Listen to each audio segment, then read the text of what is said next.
The Netherlands in the spring. Beautiful. Flowers in full bloom, parks pristine, streets spotless.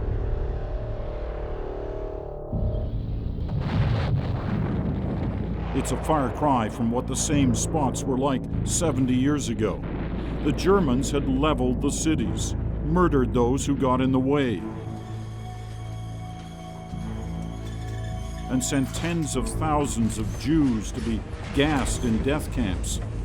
The Dutch who were left were starving after the 5 years of brutal Nazi occupation. By 1945, they were so hungry, some were eating tulip bulbs to stay alive. The starved, rickets-ridden bodies of this Dutch family are witnesses to the treatment the Germans meted out to our friends in Holland. That's when the Canadians arrived, blasting their way into towns like this one, Apeldoorn, crushing the Nazis, liberating the people.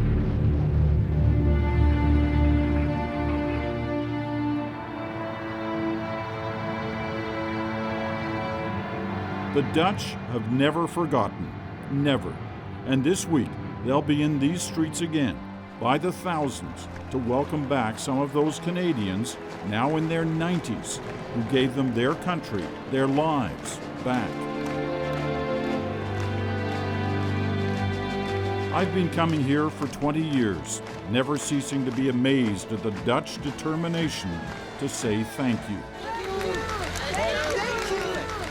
This street with its pennants and Canadian flags is representative of many streets across the Netherlands right now, as the Dutch mark the major contribution that Canada played in the liberation of their country half a century ago. I'm very young. I only heard stories from my grandfather and grandmother.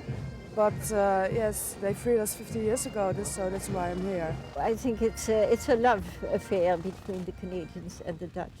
Well, 60 years is an awfully long time, but not long enough for the Dutch to forget the pain, the loss, the suffering, and the oppression of living under Nazi rule all those years during the Second World War. And not long enough either to forget the liberation and those who brought it to them. It's a beautiful day. This is out of this world. I'm feeling liberated. 107,000 people left this place on the trains destined for the death camps of Nazi-occupied Europe. 102,000 of them perished in those camps. On days like this, the Dutch come to remember what happened here more than 65 years ago. The camp life was dominated by the train. The train was taking away 2,000, 3,000, 4,000 prisoners, and you prayed being not on the list. Why do they never forget? Just listen to some of the stories we've heard over the years. And I said, do you eat that every day? Sure. You want some? I'll give you a whole loaf. A whole loaf of white bread. I ran to the house and I planted it on the breakfast table and I said, here, look at it. Canadians are here. Look at this street sign in an Apeldoorn suburb. If the name looks Canadian, it's because it is. A dozen streets in this neighborhood are named after one of the almost 8,000 Canadians who never came home from the battle. What was it about those young men who, through the generations, the Dutch won't stop thanking? Who were those guys? George Beale was one of them, a major with the 48th Highlanders. Every few days he'd stop and write a letter home to his wife, Ruth, in Toronto. This is one of them. Here's what he said.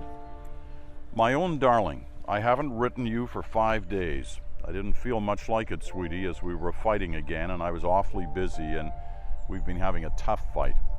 At the moment, I'm sitting in a city called Apeldoorn, and the Queen's Palace is within 100 yards of me. That's the Queen's Palace, right over there. We're about 100 yards from it. He might have been right here. We entered the town proper this morning after a big advance from the Isle River. I'm fine, Ruth, so don't worry, although I'm very tired. The enemy's running like the devil again, and we have to chase him. The fighting was bloody, and the dying. But through it all, George wrote to Ruth about the love he had for his men. He wrote this one on Sunday, April 22nd. I have fought and lived with those men for over a year, and to me they seemed as though they were part of my family. They never refused to go any place I ordered, and did everything I asked them to, cheerfully and willingly, knowing most of the time that I might be sending them to their deaths. There were lots of individual Canadian heroes here, Army men like George Beale, but Air Force flyers too. 50 years ago, these fields near Nistelrode in southeastern Holland were home base for a Royal Canadian Air Force Spitfire squadron. One of those Canadian pilots was a 22-year-old chap from Lethbridge, Alberta, whose name was Richard Odette. Well, near the end of December 1944, Odette had flown more than 50 missions. But up until that point, he had scored no German kills. Well, on the 29th of December, 1944, all that changed. When Richard Odette flew out of one of these fields, he flew right into the history books.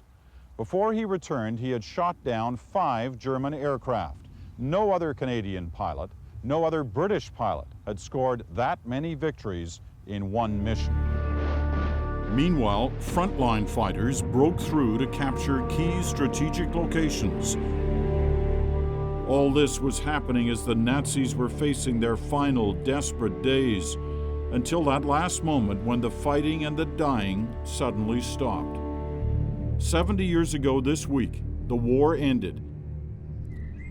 And here's what George Beale wrote to Ruth on that same day. You can feel the emotion in his voice.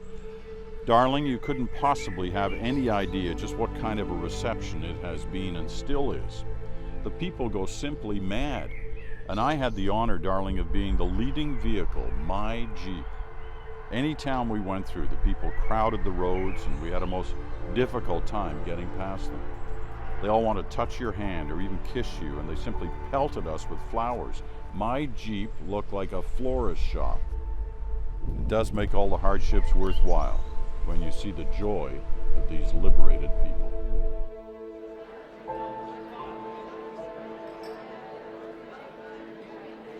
For this year's returning heroes, new medals from the local mayor. Your memories, your thoughts guide us as we shape our future. And new thoughts about an old battle. Well, I was stationed here during the war as a Canadian Women's Army Corps, which I'm very proud of. And it brings back so many memories. And I always have a place in my heart for Holland, for Apeldoorn. And it's a great, great day, you know. For the little thing we did, we get so much, 1,000 times more time. The Dutch people are so The Dutch people are the faithful to best us. people in the world, and I mean it.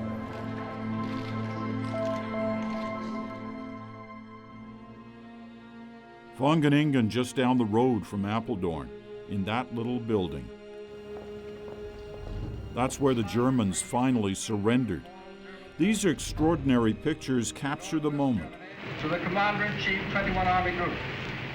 These forces to lay down their arms and to surrender unconditionally. And there at the table, Canadian General George Kitching, distinguished then and just as distinguished when I chatted with him at the same table 50 years later. How do you feel when you come back in this room? It's almost as if they're ghosts, as if you are the German on the opposite side of the table, Peter. It was full of people then. Any movement, it was a very quiet room. And in spite of the fact that there were 30 Canadian reporters, they were quiet. The general is gone now, and so are many of the men who fought with him. But the ones who are left, the ones who still come, the ones the Dutch, young and old, still so adore, are here with their memories. The ones that hurt, the ones that leave them quiet, and the ones that somehow make them smile. I've never felt that I sacrificed anything to be part of a liberating army. There were so many Canadians who lost their lives here in the Netherlands. How did you handle that on a day-to-day basis? I put it out of my mind altogether, but nonetheless I cry when I go to the cemetery and see my friends' graves. I never learned to cry. You just feel it inside. What does it mean to you guys to be remembered the way you are here in this country, the way they look at you, the way they react to you? It's 70 years ago that we were here, but still, the kids are still enthusiastic about what we did here 70 years ago, and I love to see kids the way they greet us and the way they look in such admiration at us, you know. Really, it was something to feel the happiness, the joy of the liberation. I asked the people I was staying with, what is this touching bit, you know? They asked permission to touch you, and I couldn't get over that, so they want to touch a liberator, and they want their children to touch a liberator. 20 years ago, I asked the then mayor of Apeldoorn why it was that the Dutch never forgot the Canadians. His answer was very simple, very direct. He said, you have to have been occupied to appreciate what freedom really means. And when you do, you never forget who gave it to you.